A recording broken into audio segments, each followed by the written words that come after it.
Tuchel wants clarity and a quick solution to Chelsea's ownership. Thomas Tuchel has called for clarity and a swift resolution to Chelsea's ownership situation.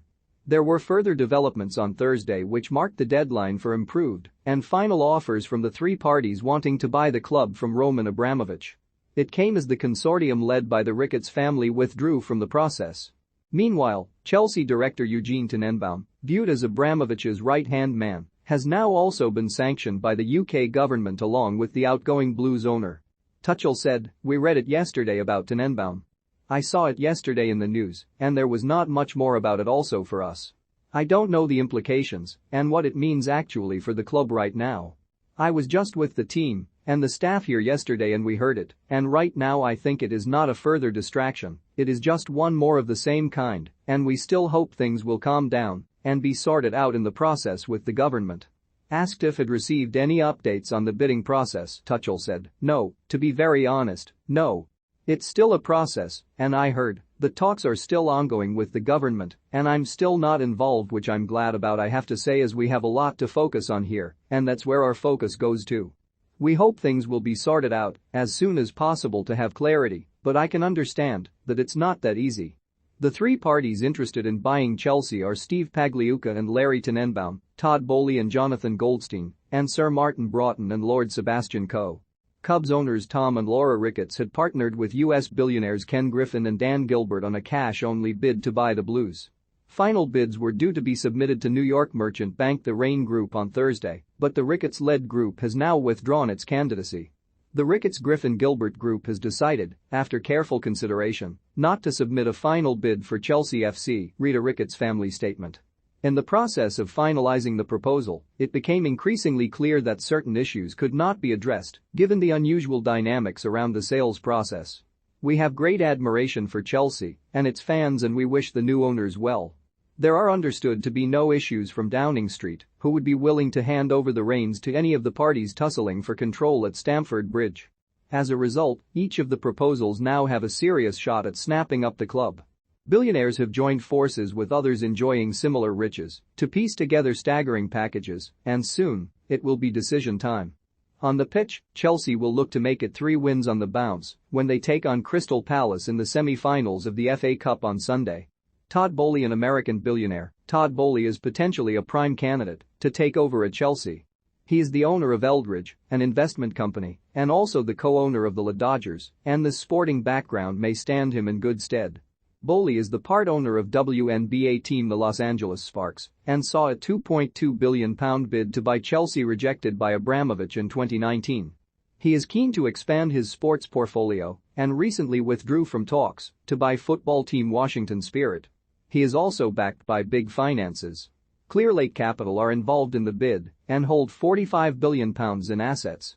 Swiss billionaire Hans-Jörg Wyss, worth £3.9 billion, has also featured prominently. Jonathan Goldstein, meanwhile, has £7.7 billion in assets. As well as the above names, Boehly has been able to lead on the expertise of PR executive Barbara Charon and Daniel Finkelstein, a journalist and conservative peer in the UK. Both influential figures are self-professed Chelsea fans. Reports indicated that the potential new owner has offered supporters a golden share, meaning no major decisions at the club would be made without consulting them, including the future of Stamford Bridge, which may be improved. The fact that Boehly has also spoken of his desire to buy a top-flight club may help. He said, "The opportunity we had with the Dodgers was really about part ownership with Los Angeles. How are we going to win? How are we going to drive championships? And how are we going to build passion? If you look at what the Premier League offers, it's all of those things. The billion-pound question is the price. It's hard to buy quality and not have to pay up. Then it's a question of can you continue to build on what you've acquired at that price? That's the question. I continue to believe there is a global opportunity for the best clubs. Ultimately, it comes down to can something get done that both sides think makes sense?" Sir Martin Broughton, with previous experience of running a Premier League club, Martin Broughton is another strong contender to take over at Chelsea. He is heavily backed with investment and, ahead of the preferred bidder being chosen, is a good choice.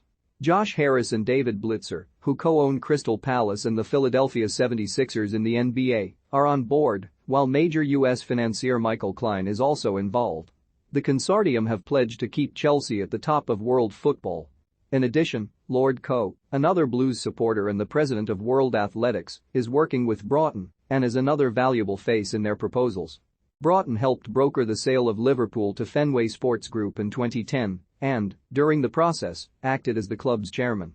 The change in ownership there has paid dividends, and the 74-year-old was praised for his efforts.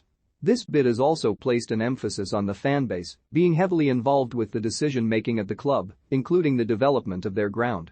There are a number of hiccups, however.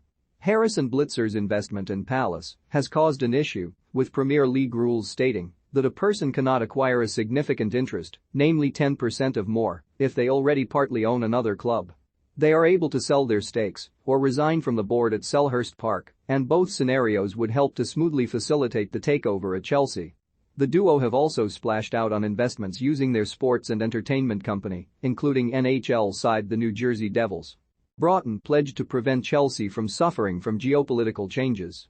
A statement outlining his ambitious proposals at the West London side read, "The plan will guarantee that the club is never beholden to a single individual or sovereign wealth fund, ensuring that the club never faces a crisis like this again." Stephen Pagliuca, co-owner of the Boston Celtics, Atalanta, and Bain Capital, which holds an eye-popping £92 billion in assets, Stephen Pagliuca has perhaps slipped under the radar. He has rarely commented on his proposals but has built up formidable support. Facebook co-founder Eduardo Saverin, worth £9 billion, has contributed to the finances behind the bid, along with Jim Breyer, a venture capitalist. Also in the picture is NBA chairman Larry Tenenbaum, the co-owner of several sports teams in Canada. His experience may prove crucial should this bid be put forward, while Bob Iger, the former CEO of Disney, may also lend a helping hand. Meanwhile, this consortium have received a formal endorsement from the True Blues Fans Group, which was co-founded by John Terry. They have raised £250 million to buy a stake in the club and would hold a crucial voice if Pagliuca comes out on top. It wasn't until late March that Pagliuca's intention to buy Chelsea emerged. He did, however, stress that he wanted the club to be habitual winners and stated that they should be the pride of London for its on- and off-field accomplishments. There appears to be work to do for the 67-year-old, though. His 55% stake in Atalanta in Serie A may be problematic for UEFA, with rules stating no individual or legal entity may have control over more than one club in its competitions. Pagliuca has already indicated he will take measures to meet the regulations. He has welcomed the support from the True Blues Consortium, who are aiming to buy a 10% stake from the eventual new owners to ensure fan representation.